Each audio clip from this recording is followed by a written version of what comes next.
The Community Memorial Health System Fall 2021 Speaker Series Online is brought to you by Mission Home Health. Mission Home Health and Hospice is committed to taking care of people by providing the highest quality, cost-effective care wherever the patient calls home. With over 14 locations, Mission delivers skilled home health, hospice, and palliative care services to more than 3,000 patients a day. As a preferred partner with several health systems, Mission works with providers to customize each partnership to provide exceptional coordinated care. Visit our website to learn more at www.homewithmission.com. We take care of people, and one call does it all. Good evening, and welcome to the Community Memorial Health System Speaker Series Online for 2021. Tonight, our topic is Getting Back to Normal: How to Help Your Family Through COVID-19 Transitions. I'm Dr. Ronda Doonan, a clinical psychologist here at Community Memorial, and these are my colleagues, Dr. Shirah Bale and Dr. Monique Boswell. And if you'd like to support our Community Memorial Hospital or Ojai Community Hospital foundations, please see the information below. So let's get started. Back in December of 2019, our world became much more complicated than we ever could have imagined. And from the beginning, we began to experience a lack of information or answers, and a lot of disagreement about the facts, and significant changes started to occur to our daily lives. It was interesting. Prior to COVID, public health surveys showed that anxiety, depression, and loneliness occurred in about 20 to 30% of the population. Since COVID, our most recent public health surveys are showing that 47% of people are now experiencing some level of anxiety, depression, or loneliness. And what I think was most stressful for many of us was that it seemed that even the people to whom we typically turned for answers and support were scrambling to understand exactly what was happening and what to do about it. It's important to remember that, no one who was involved in the last major pandemic over 100 years ago is alive and practicing today. So we all had to learn together, and we had to learn in a real hurry. As human beings, we are desperate for consistency in our world. We're happiest when everything, our actions, our ideas, our values, and our beliefs line up and work together.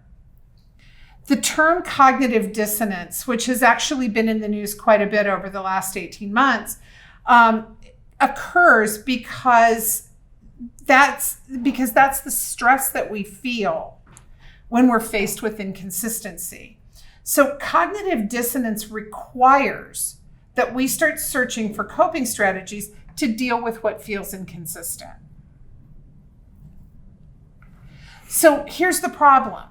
You have actions that are inconsistent with your beliefs, all right? So let's use the one that impacted many of us. We need to go to work, and we're being told it might be unsafe to be around our colleagues. We need to go to work, and we're worried about who's going to take care of our children when they're at home.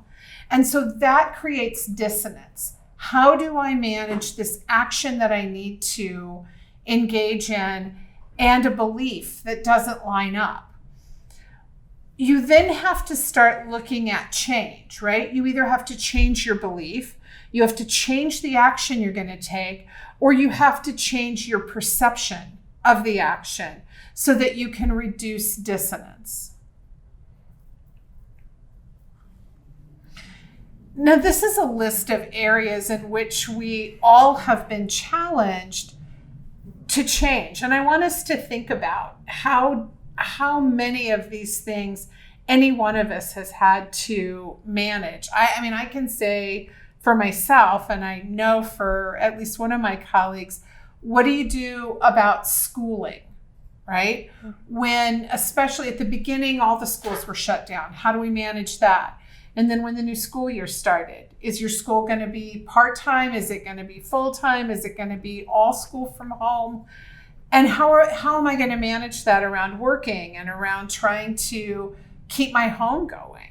Or how about sports for kids? We want our kids to be socialized. They're missing that so much, not being in school this year.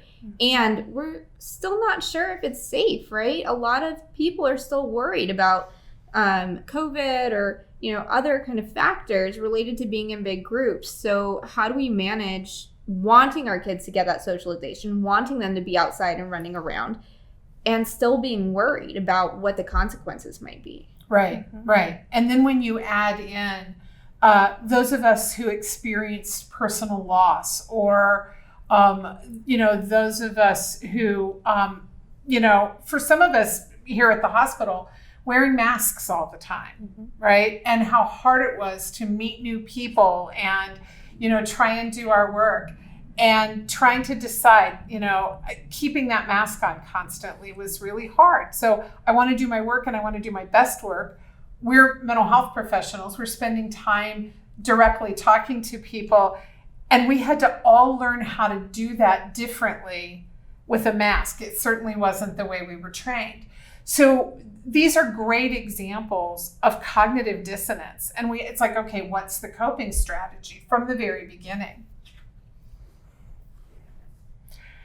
And we realized that we were having to perform some really emotional acrobatics and learning to be flexible. And there are two types of flexibility that we count on as human beings. We have cognitive flexibility, and that's really about what we typically call multitasking. When we need to think about what we're doing, saying, being, and doing that about more than one thing at the same time. So while I'm thinking about being an employee, I'm also thinking about what I have to do to be a wife or a mother, or what I have to do to be a friend, right? And how am I going to manage all those things at the same time? How about, as we return to school, trying to figure out what pickups and drop-offs look like again? Now maybe we don't have buses in the same way we used to, or maybe our typical care providers aren't able to do the pick up, drop off after school that we're used to. How do we start to problem solve those? Exactly. And that's the cognitive flexibility piece. We've always put our child on the bus at X hour, and now we can't do that anymore. So we have to come up with a different plan. The same is true with emotional flexibility. And emotional flexibility is really interesting because it's about deciding how you're going to feel about a situation. A lot of times people think that they're on autopilot when it comes to emotion, right? Well, if this happens and then I feel something, that's how it has to be. And we actually know that that's not true, that there is a decision process that can happen where you're saying, is this feeling helpful? Is this feeling really getting me where I need to go in this situation? Easier said than done. Oh, for sure. Yes. Yeah, please understand, we're not saying any of this is easy. It's just part of the process.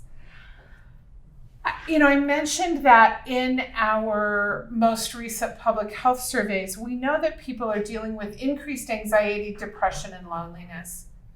But I want to be really clear tonight. We're not talking about disorders. We're not talking about what we would call pathology. We're talking about a natural human process to a very difficult, very stressful time in our world.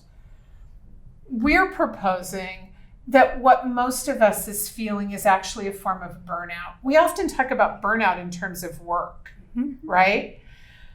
But really, burnout is simply emotional and physical exhaustion resulting from a combination of exposure to environmental and internal stressors and inadequate coping strategies and adaptive skills. And that's really important because that's what we want to help teach and have you understand tonight. Some of the signs of burnout are the things that I hear every day, not only from my patients, but from friends and family and colleagues. The exhaustion, the increasingly negative attitude, low self-esteem, just feeling personal devaluation. And I think most of us are having a pretty good experience of just COVID burnout after all these months. I think when we first went into lockdown, the idea of being kind of in isolation or staying at home, working from home was great for a few weeks maybe. Mm-hmm. And then what happens as we're doing this continually, right? And having to continually adjust. Mm-hmm. And that's, I think, when we're seeing the burnout. Because at first, it's something we can adapt to, something we're able to kind of maneuver. But eventually, it becomes just way too much to handle. It's no longer fun. It's no longer relaxing. It's no longer easy. When the novelty wore off. Exactly. And it turned out it wasn't going to be 2 weeks. Exactly. And here we are all burnt out. Absolutely. So tonight, we're going to talk about the fact that we can develop different coping strategies for different situations. There are problem-focused coping strategies and there are emotion-focused coping strategies. Doctors Bale and Boswell are going to help us consider some ways of adjusting to different stressors and to develop those coping strategies. As the slide says, stress is a part of the everyday human existence and it cannot be fully avoided. So, Dr. Bale, how do we get around it? Well, let's first talk about what stress is and why we experience it in the first place. It's your body's natural response to uncertainty, danger. It's designed to get you moving. So we can experience stress on a spectrum, starting with actually inducing stress on purpose. If you've watched a horror movie, if you've gone on a roller coaster, it can be a little bit exciting. You get your adrenaline flowing.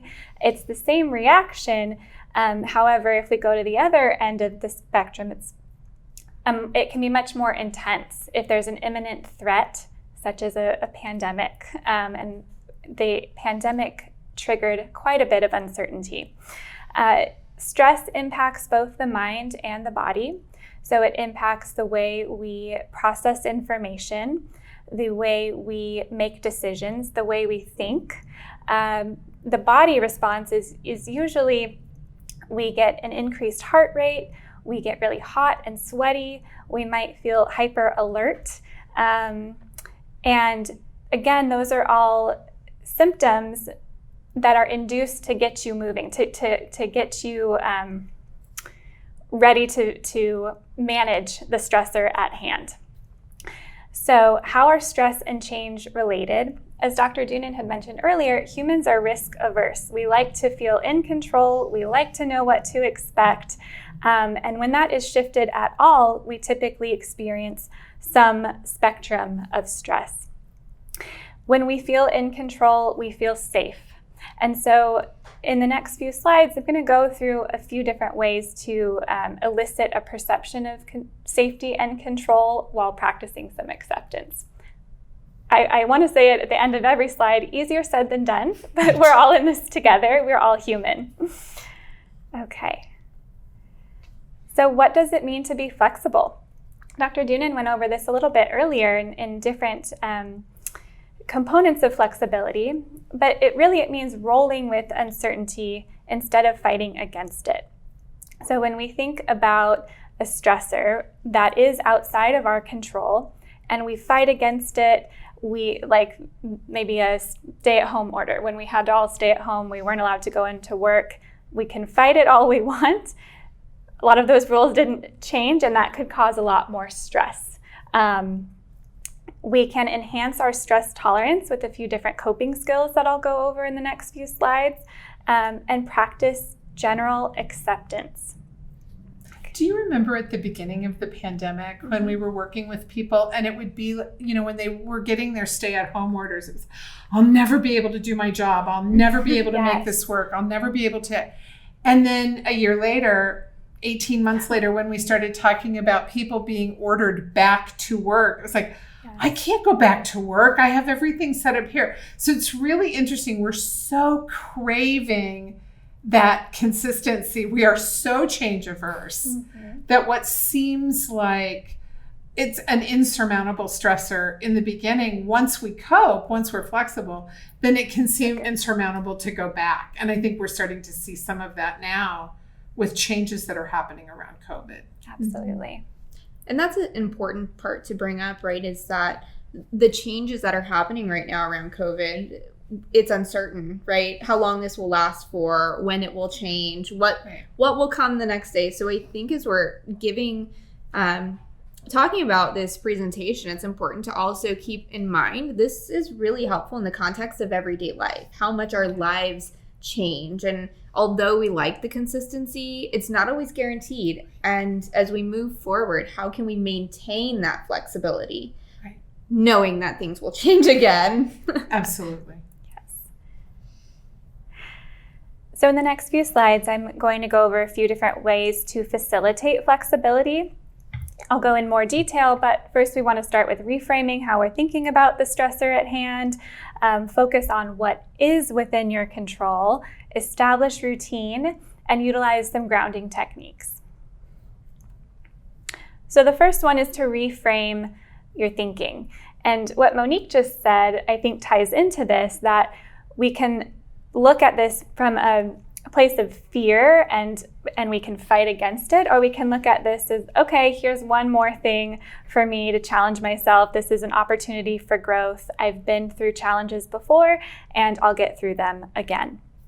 Other ways to start to facilitate more of the cognitive flexibility is to ask yourself a few of these questions. How is my stress trying to help me right now? What is it cueing me? What's it cueing me into? Is it telling me that I feel out of control? Is it telling me I need to connect with my support system? Do I need to drink some water? And then ask yourself what is within your control, which we'll go into in the next slide. And is this something that I can change right now? If it is, great. Let's take some action steps and deal with it. If it's not, then I need to practice some acceptance and go back to the second question. Okay, so how do we focus on what is within our control? Here's a list of a few things. Connecting with your support system. Going back to, I think, what we talked about earlier, who makes me feel good? When I leave a interaction with them, do I feel like the best version of myself? Do I feel peaceful? Do I feel in control? That's who we want to reach out to at this time. Go ahead. I'm sorry. I think it's important because, we all have very complicated families. And so our families can be a big support system. And if we're feeling a little dysregulated, we know that one family member, that one friend, that neighbor, right, who is even more dysregulated. And although we love them dearly and they're super important to us, maybe that's not the person to go to when we're needing someone to just help us ground and calm. Mm-hmm. Who's going to support us in this moment. And I think that's an important piece because I think a lot of times the term support system is just thrown out there and people say, my family. Let's be a little conscious about who exactly are we going to for that support? What do we need in that moment? Yes, absolutely. Good. Meeting your basic needs. This is a really great way to communicate to your mind and your body that you are safe, you are in control.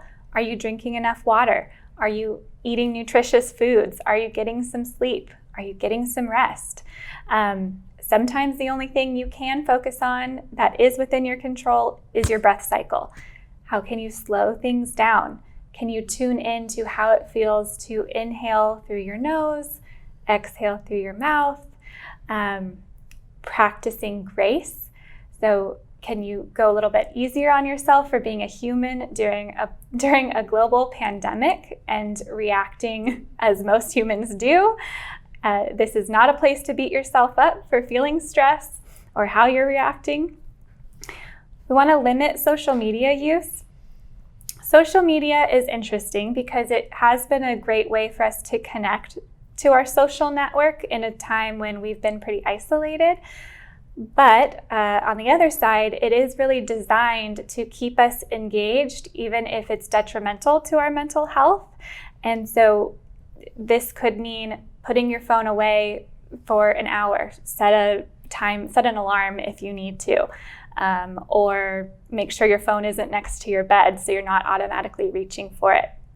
And also you can ask yourself, when you pick up your phone, when you're online, what am I looking for right now? Am I looking for connection? Am I looking for distraction? Am I looking for a sense of calm? And are there other ways that I can meet those needs? And am I getting what I'm really at, what I say I'm looking for? So I was thinking about the research that came out after 9/11, where people were desperately watching television to see if something else bad was going to happen so that they could feel safe. And it was actually leading them to feel unsafe. And so in psychology at the time, the wisdom became telling people to turn their televisions off and to stop watching, because they were being re-traumatized over and over. So I think you're making a really good point about social media. If I'm saying I want connection, am I feeling more connected or am I feeling more isolated? If I'm feeling more isolated, I need to put my phone down. Right, perfect. Help somebody in need. Sometimes all we need is to get outside of ourselves and be that support system that we were looking for in the beginning. To maybe our neighbor that's feeling a bit dysregulated. How can we be that calm space for them?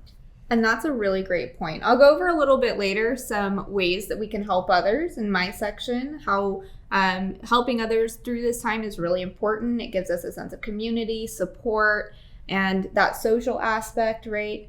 And it's really important that we're grounded ourselves when we take on that role. I'm sure we've all been there when we go looking for support and calm from someone and they're just as upset as we are, and then we end up feeling even more upset than when we first came to them. So just being really mindful about what's our role when we're supporting others. How can we support others and still maintain our own mental health, our own calm, our own peace, right? Especially in a time like this. Yes, good. Establishing routine is another way to facilitate flexibility in times of uncertainty. This could look like setting a consistent wake time and bedtime, meal times, exercise times, scheduling in breaks. Most of our routines look a lot different than they did a year and a half or longer ago. So it's important for our mind to have some structure, some sort of set points to focus on throughout the day. Otherwise, I know even for myself, if I have too much time ahead of me, you can feel a little bit paralyzed. So at 12 o'clock, I eat my lunch. At 2 o'clock, I work out. At 3 o'clock, I call my friend. It doesn't need to look exactly the same as it has before, but as long as you have some structure, that could be really helpful. Again, in communicating, I'm safe, I'm in control. Okay. So the next couple of slides, I'm going to go through a couple of grounding strategies to calm the body and to calm the mind down. There's skills that I use and I teach all the time. They're my favorite too. So the first one is called diaphragmatic square breathing. So when I teach this one, I often recommend that we put one hand on the chest, and we can practice it as we go right now, and one on the belly. And just start to breathe in through the nose and out through the mouth. And you really want to focus on expanding the belly as you breathe in like a balloon. Try not to move the chest very much when you're breathing, and deflate the belly as you breathe out through the mouth.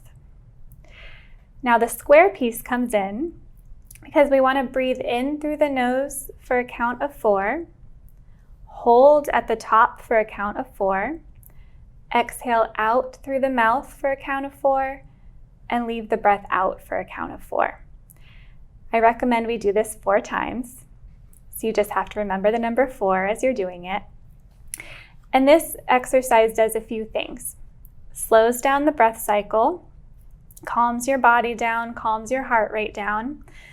But the counting piece, and you can even visualize a square as you do it, distracts you. So it distracts you from whatever's spinning around up here and gives your mind a bit of a break. So I like that it touches on both the mind and the body.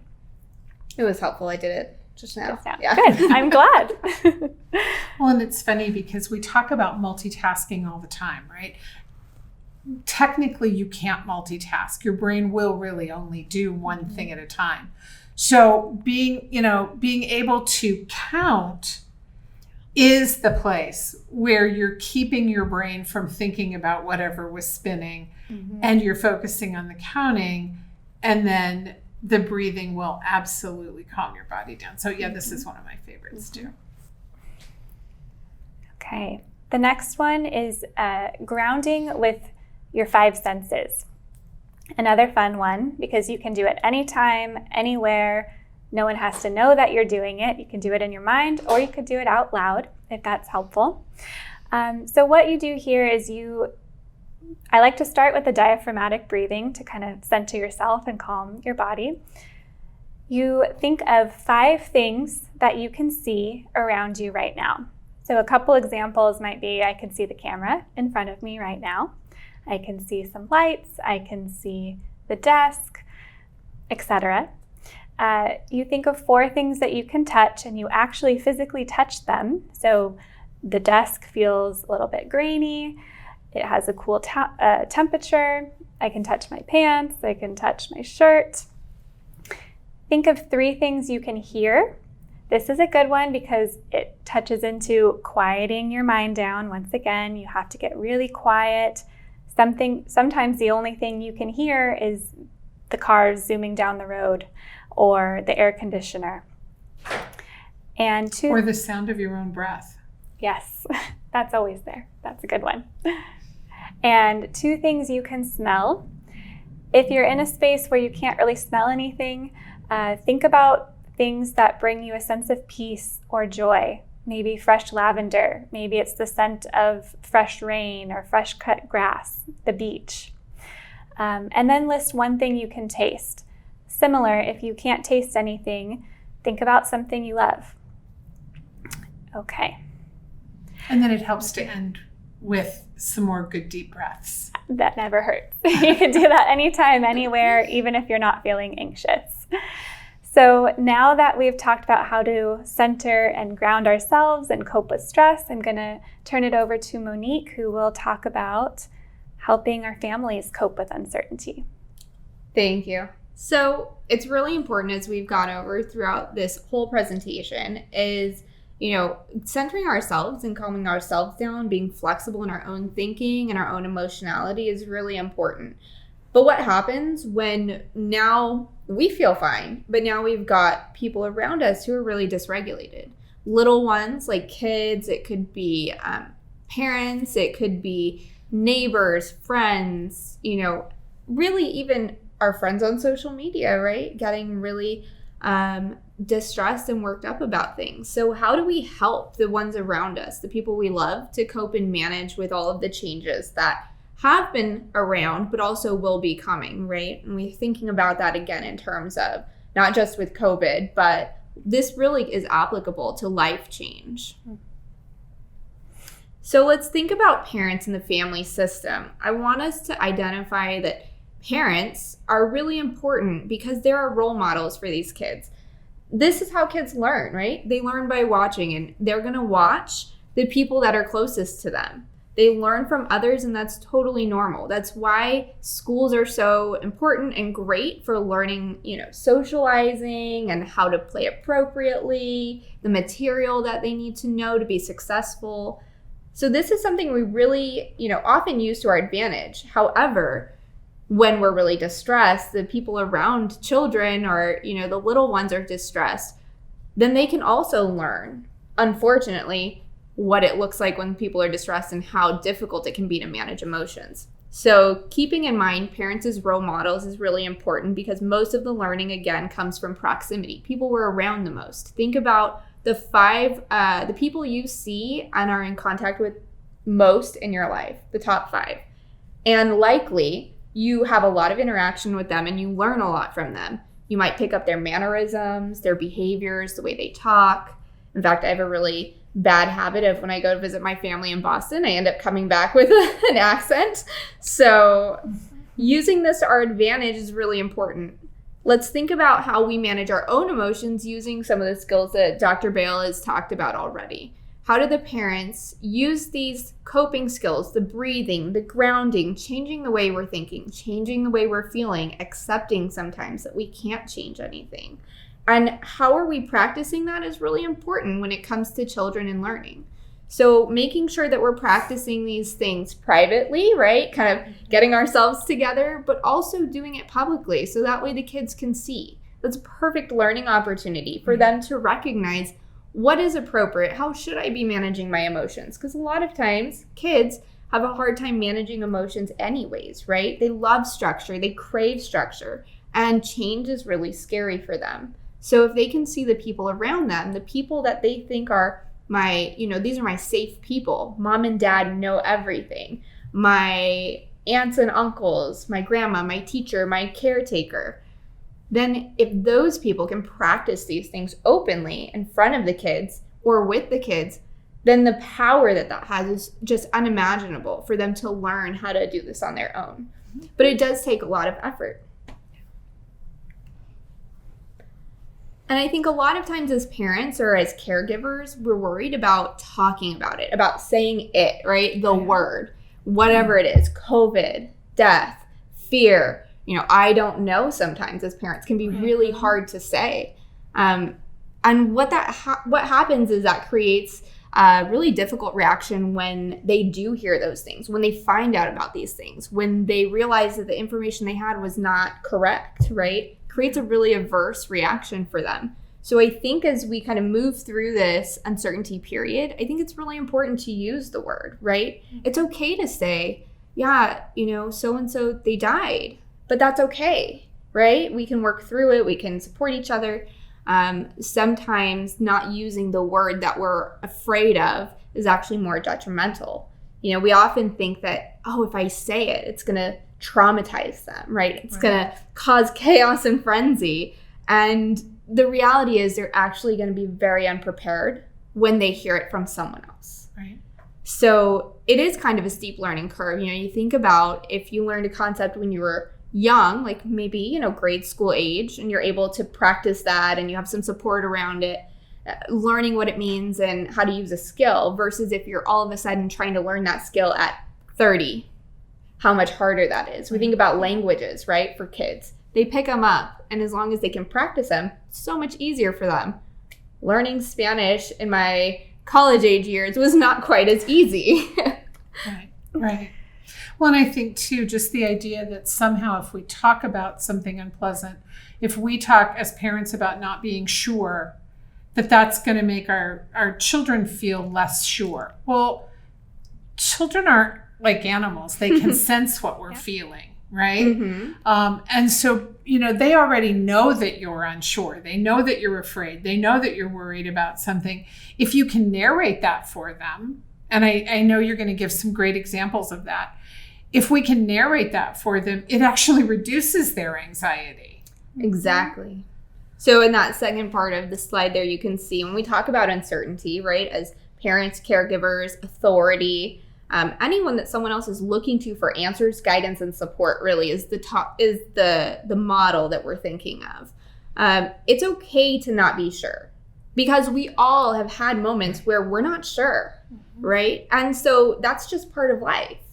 And I think being unsure, uncertain about something for a lot of parents especially, or people in caregiving roles, has become synonymous with being unstable, unsecure, right? Dangerous. However, that's not the case, right? We can be unsure about things and still be safe, secure, and stable.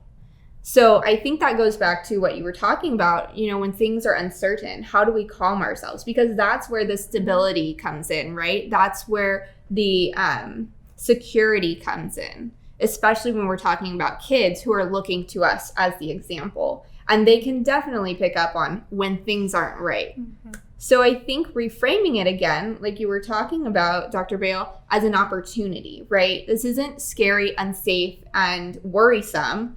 We don't need to be in distress and chaos, but this is an opportunity to seek knowledge from valid sources, to grow, to push the bounds of what we think we're capable of. And I think as long as we take these opportunities out loud, like you said, Dr. Doonan, to narrate them for the kids, so that way they can see what that healthy process looks like, right? I think that's really important. And it's okay to say, I don't know. I'm not sure. Right. I haven't heard of that.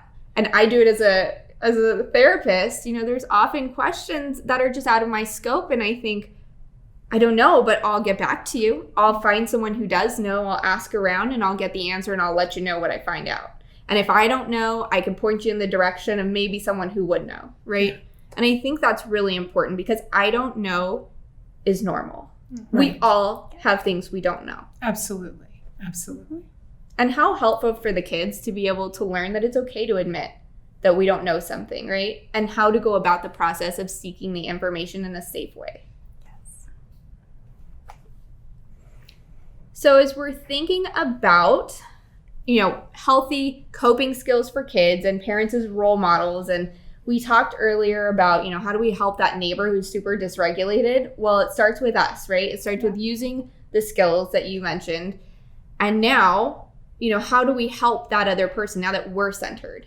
We can engage them in breathing. We can help them to reframe. We can kind of check the facts. And more importantly, that's kind of easy to do, like adult to adult, right? You can use the same vocabulary. You know what I'm talking about.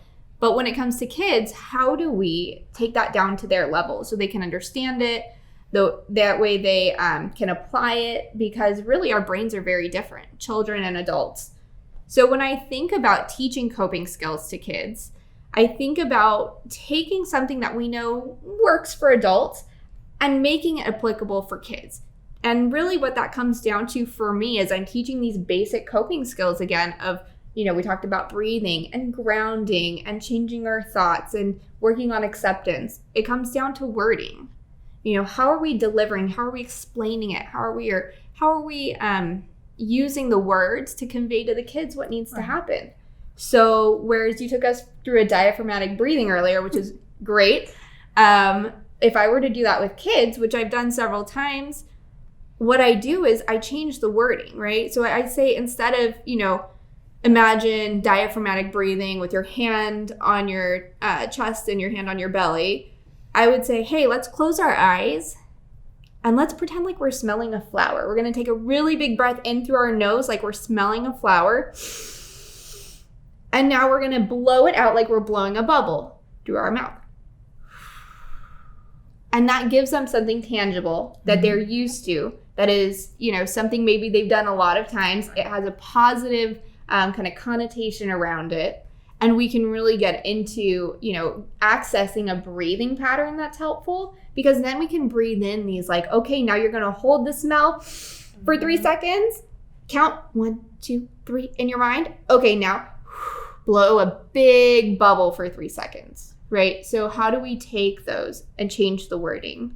Visualizations are really great, right? We all think about, as kids, we have a favorite place or a favorite memory. So getting our kids engaged, right? Like, close your eyes. I want you to tell me what, the biggest mountain you've ever seen is. Tell me where your favorite place in the world is. One of my favorites is sort of doing something that would be counterintuitive with adults, but kids love it, right? What's the worst smell you ever smelled, right? And they love to tell you the worst smell they ever smelled, right? What's the grossest thing you ever tasted? Oh my gosh. Right? And they just love that. It's a huge hit in my house. Yeah. Yeah, huge hit. Yeah, we play the gross smell game a lot back when the kids were younger. It's a perfect way to get them out of the present moment, right? We're talking about uncertainty. We're talking about feeling fear and danger. And so that's a great example of how do we get them out of this moment and out of their minds, right? We're thinking about those fear thoughts that are just going and going and going. That's a perfect example. Yeah. Any kid I know loves to talk about, gross stuff, and it's all fun and games. So And it gets a laugh from the adults, which can also help you get out of the moment too. Absolutely. Exactly. Well, I'm looking at your slide and you have the musical notes there. One of my colleagues posted on social media, everybody share their feel-good song because I want to make a playlist, right? And I think anytime you can do that, when you can engage with people, and it was funny because so many of my colleagues in that group have very young children. And it was just, it's like, oh, and this song is featured in this film and this song is featured in that one. And it was just like, I loved reading it, right? Because they were using community, as you were talking about, and they were coming up with coping strategies for their kids. And it's important too, when we think about music, we all have songs that we like. However, is that song going to amp us up or calm us down? Is it going to get us in our, feels about something, or is it going to help us to kind of feel at peace and, calm? Right. So I think it's important too, as we're talking about music, it's a great coping skill for kids. Engaging them in music making. I know having a drum set in the house is not a great idea. Been there, done that. Keyboard is better. It has headphones. But how do we engage this in a way that works for your family, right? Like, how do we get them making music, hearing music, singing, dancing? Like, any of these coping skills can really help get them out of that moment, right? And as parents as models again, or caregivers as models, can we do that with them? Can we get there with them and show them that it's okay to be silly and let your guard down? It's okay to just go out there and just bang, bang, bang on those drums when you're frustrated. Right. And I think that's really, really important. That's the last point right here under translating the coping skills is togetherness. And I think fun has kind of been woven throughout everything we've talked about so far, because if something's fun, kids are so motivated to do it. And that's really important when it comes to coping skills and mental health, right? Communication as well, I think. As long as we're making it positive and fun, it's so much easier to get them engaged. So thinking about that togetherness, doing these with your kids, right, is really important. So I have a couple examples there. The breathing we went over. Art is really great, and unconventional art too. Like, I don't know, maybe we go pick up a bunch of leaves on our walk and see what we can make, right? And, lay them out and make words. So anything that gets kids doing something else and thinking about something else. Absolutely. Okay. And I want to just kind of highlight to you down there, teaching them how to soothe themselves, right? That self-soothe that you were talking about with grounding is really important. Putting maybe a kit together, and you guys can do this together, where you guys are finding smells that are soothing and calming. Maybe they have a stuffed animal that's just super soft or really cuddly and they just love it. Getting all these things kind of together for the moment when maybe the breathing's not working, or maybe they're not calming down with the music and dance. So what can we go to help them calm down? And having a little self-soothe kit that hits all the 5 senses can be a great option. And again, I think, if we're talking about curious kids, I know I have one at home who really wants to know. He wants to know what's happening. He wants to know the facts. He wants to know, how do we help them to seek information from valid, reliable, safe sources, right? We don't want them to learn from somebody's older brother about, something or other that they're afraid of, right? Right. And how do we seek information safely with them, showing them that curiosity is not a bad thing, but we should be discerning who we're listening to, right? Absolutely. And I think that's a great transition to our resources. We wanted to offer you some options. There are some great apps that are available for supporting coping. Dr. Boswell was the one who put me on to COVID Coach and Mindfulness Coach. They were both developed by the VA. They're free to the public and they're very, very easy to use. We also have, what was the other one? Oh, the Insight Timer, the 10% Happier, which is a popular new app that I hear people using. There's no cost involved with any of these. They're not in-app purchases that you have to worry about. If you're really concerned that maybe you've gone beyond burnout and you need some support, please start with your physician. Talk about what you're thinking or feeling. I would also say you can also go to your insurance company if you want to find a mental health provider in your area. You can also use the CalHope website and chat line for information and support. And finally, in the most extreme circumstances, you can call the Ventura County Crisis Line. The number's there on the screen, and it's very, very important to reach out and ask for help when you need it. We want to spend a few minutes tonight trying to answer some questions. And we so appreciate you engaging with us and sending questions. So thank you for that. The first question, let's see. Is there anything I can do to help promote good sleep habits? I often find that I wake up in the middle of the night and can't go back to sleep. Gosh, this is so common, right? Yes. We hear this a lot. Stress can really affect the sleep cycle. Absolutely. And when sleep is disrupted, a lot of times we start to develop symptoms that look like anxiety and depression and really have more to do with sleep deprivation. So I think one of the first things you can do is when you wake up in the middle of the night and you can't go back to sleep pretty quickly, get up. I know it seems counterintuitive, but get up, get out of bed, find something that's boring to do, that'll engage your mind just enough to distract you from whatever's keeping you awake. I recommend finding a book. I have some textbooks that put me to sleep when I was trying to study, and they still work really well for that. You can listen to soothing music. I don't know, what are some of you guys' tricks for middle insomnia? I will go to the kitchen and just wipe down the counters. Like, not just literally, just wiping down the counters. Yeah, I think some of the apps that we went over are really nice because they have guided meditation. So there's a soothing voice that will walk you through a relaxation exercise. It takes some of the work out of it.